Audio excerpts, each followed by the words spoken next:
Today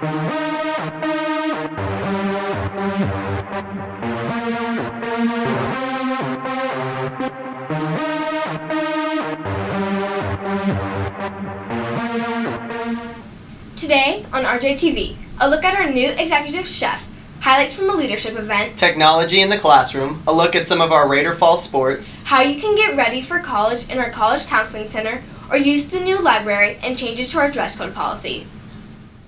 Do you know what you're having for lunch today? With our new executive chef, there's plenty of choices. RJTV reporters Andrew Colmia and Jared Warwick go behind the scenes with Chef Andres.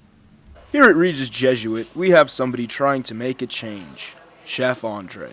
We actually do it with cheddar. There is no easy melt cheese or any Velveeta or anything. It's just straight up cheddar cheese with a roux. Last year we hired a man with integrity and a mindset of somebody willing to sacrifice a lot for the grace of our community and for our students. My culinary history is pretty extensive. I've been running restaurants and hotels for about 23 years. Just pulling pork takes 2-3 hours. Yeah. And with those 2-3 hours, I can utilize somewhere else. Cayenne pepper. It's called a rub because you're going to rub it in. Prior to us coming here, this cooler was filled with soft drinks. We used to not cook barely anything in here. Now, it's all full of raw ingredients and things that we make from the scratch. You need to be passionate about everything you do. If not, you're halving it, and you shouldn't half it. If you need to half it, don't do it. I'm hungry for lunch already. On Monday, October 3rd, students from over 15 area schools visited our campus for a Jostens Yearbook Leadership event. RJTV was there. Here's some of our highlights. I want to use this event to learn how to represent my constituents better as a member of student council and to know what I can do to get more active about my leadership. I've learned that we all have special talents and that everyone should be recognized for what they have and what they can bring to the school. I think now more than ever, kids have the ability to come up with an idea, create something, and then actually go do it. Has your iPad gotten in the way of your learning? The new iPad program works for some and for others not so much. RJTV reporters John Mead and Caleb Sloan talk to students and teachers about how it helps and hinders. Hi, I'm John Mead for RJ Media, giving you the inside look on the Ignatian iPad program, showing you the pros and cons and what some of the teachers and students think about it. I think the biggest problem, maybe if there is a problem, is that we adopted it before we really knew its pros and cons, and so we've been figuring them out for a few years. It has some benefits. I'd like to explore the greater sacramentality and Ignatian aspects of it more deeply, but all in all, I think we're moving along at a pretty good pace. The iPad program is good for some students, but other students, I think, suffer from it because they get distracted extremely easily. And it seems like the school sort of went the way of everybody use it all the time as opposed to sort of slowly but surely rolling it out. Me personally, it's a little challenging. I'm old school, admittedly so. That's a flaw. But the iPad program, or with iPads or technology in general, they'll be able to address here at Regis Jesuit High School as opposed to having to address them at a later stage in college and so on. Owen! Oh, sorry, was just trying to beat my high score. Let's face it, we're all addicted to our phones at least a little bit. That's the thinking behind a new cell phone policy in the girls' division. But some see it as unnecessary. RJTV reporters Kate McDonald, Hunter Loy, and Miranda Krennick let you decide. Hello, Regis Jesuit Girls Division. Have you ever wondered about the new cell phone policy? Well, I'm Kate McDonald from RJTV, and here's some more information. Phone, you have to leave it on your desk, or you have to leave it with your teacher or in your locker. Yeah. You're not supposed to be walking around in the hallway with your phone, but that's all I know. My English teacher, she puts it in a basket. Is the teacher strict about having your phone that you have right now? Not really. Okay, you have your phone on you now. No. Yeah. Yes. Yes, I do. Yes. I do not. No. Yes. We're not supposed to take our phones when we go to the bathroom or the hallway. True. Are any of your teachers strict about it? Yeah. Who? Mr. Wagner. Mr. Wagner? I don't have any, I don't think. What happens if there's like an emergency, we have to contact our parents and we're not in the classroom with our phone? Yes, it's my understanding we are asking you as students not to take your cell phones out of the classroom during class. We don't want you guys using them in the hallways, in the bathrooms. So to discourage that, we're just making a general rule that you can't take them out of the class. The way that I'm implementing it this year is through a phone basket. I'm just asking all of my students when they come into class to place their phones in the basket, and they remain there until the end of class when the bell rings. And so far it's worked really well. For the football team, sometimes the most important preparation happens off the field. RJTV reporter Nick Smith and I sat down with quarterback Justin Lamb and defensive tackles Levi Rush and James Heimlicher to talk about the power of prayer. Whether it's high school, college, or the pros, football players around the country choose to express their beliefs through prayer. Here at Regis Jesuit High School, we do the same. So what does praying before a big game do for you? It really, puts in perspective that we're doing it for the greater glory of God, not just for ourselves and our team, just for everyone and for God. That everything we're doing is for the greater glory of God. Whether it's academics or stuff going on with your family or, of course, even sports, that somehow everything we do can be used in order to bring people closer to God and bring ourselves closer to God. So before a big game, what kind of pre-game traditions does the Regis Jesuit football team have? I guess usually, we get out of class and we usually go to Boys Division Chapel and we have a mass, and after that we have a pre-game meal. A lot of the other players' moms volunteer. So would you say that, praying before a big game helps your playing style out? I really think it does, help you out, that just when you go out there, you're not alone, your brothers and God is just with you by your side. Do you honestly believe that praying before a big game impacts your playing style? Yes, because I believe God is always watching us and will protect us throughout the game and keep us safe. So we're asking for God's help, but not in the sense of help to win. We aren't really praying to win the game. What we're praying for is that God will give us the graces that we need in order to play for His greater glory, whether that means courage or discipline. We're asking for God's protection and God's help, and hoping that He'll deliver. So it's kind of a twofold reason. This is Nick Smith and Owen Coleman for RJTV.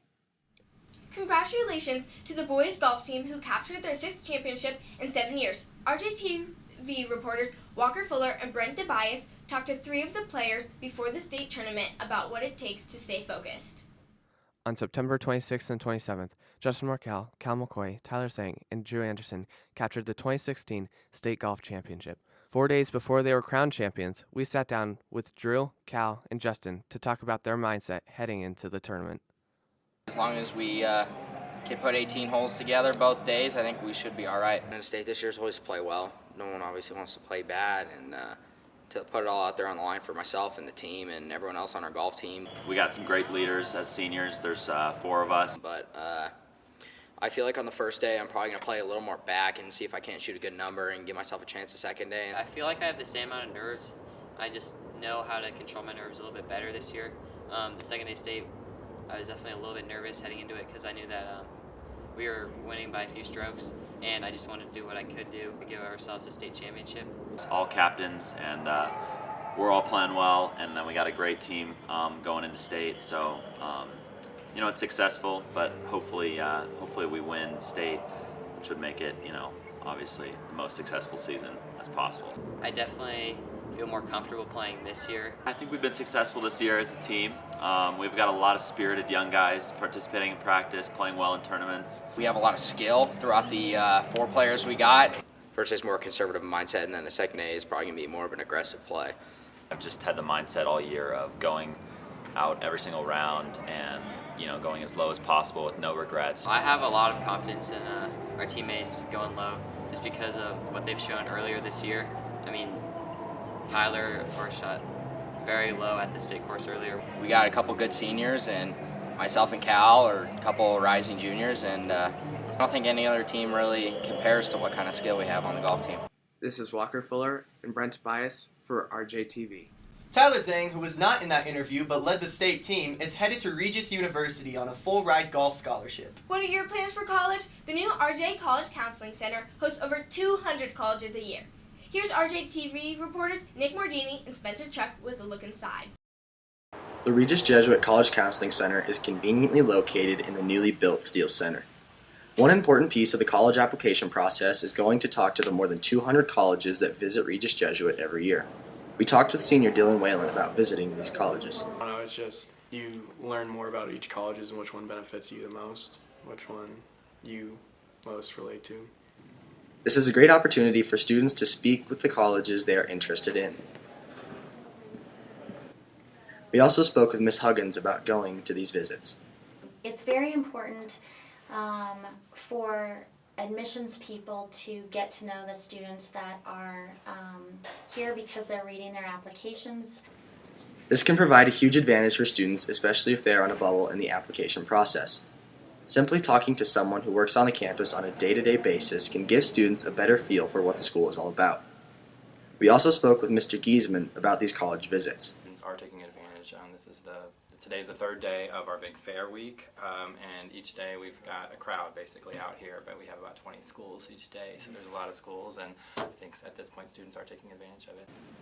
It is important for students to visit these colleges and take advantage of the opportunity, as these schools do not visit every high school. Overall, this is a great opportunity for students to learn more information about the colleges they're interested in. I'm Spencer Chuck with RJTV. Getting into the college of your choice without studying, the newly renovated libraries are the perfect place to do just that. RJTV reporters Anastasia Conley and my co-anchor Maddie Munger take you inside the new spaces. Over the summer, both the boys and girls division libraries made some pretty big changes. It had been a really long time since the library had been updated, and with all the changes in technology, we felt that we needed to redesign the space to accommodate those changes. Each underwent a full renovation, including new carpets, desks, and chairs. The renovations ended later than expected, as the libraries didn't open until a few weeks into the school year.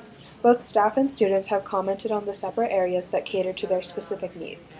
All students have responded in positive ways. I like that there's a lot more space, a lot more places to work as a group and with other people, and there are more study rooms that you can work quietly if you want, and then you can also go anywhere. I just feel like there's a lot more space you can go on the couches and so many more tables and everything.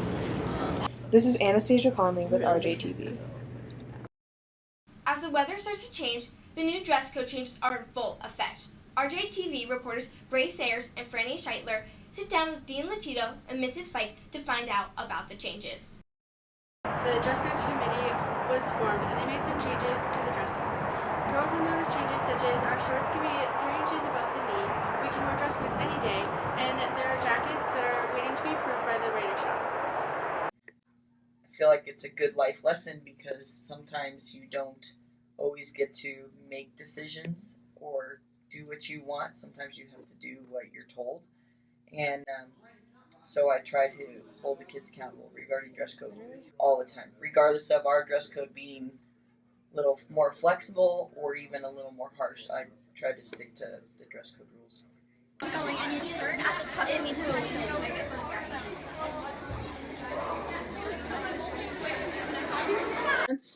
And then some feedback we got from our students that were on the committee. Was looking for some type of tops that could be worn over polos. So we're not going to anything out of the Raider Shop.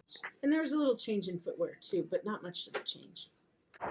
Although some changes were seen, many of the dress code rules stayed the same. We still have to wear polos every day, and we cannot wear jeans on a regular basis. Also, any jackets that have not been approved by the Raider Shop and are not knit cannot be worn. We hope you enjoyed this month's episode of RJTV. Remember, we're always looking for new story ideas. Stop by the newsroom anytime. I'm Maddie Munger. And I'm Owen Coleman. And this is RJTV. That was money.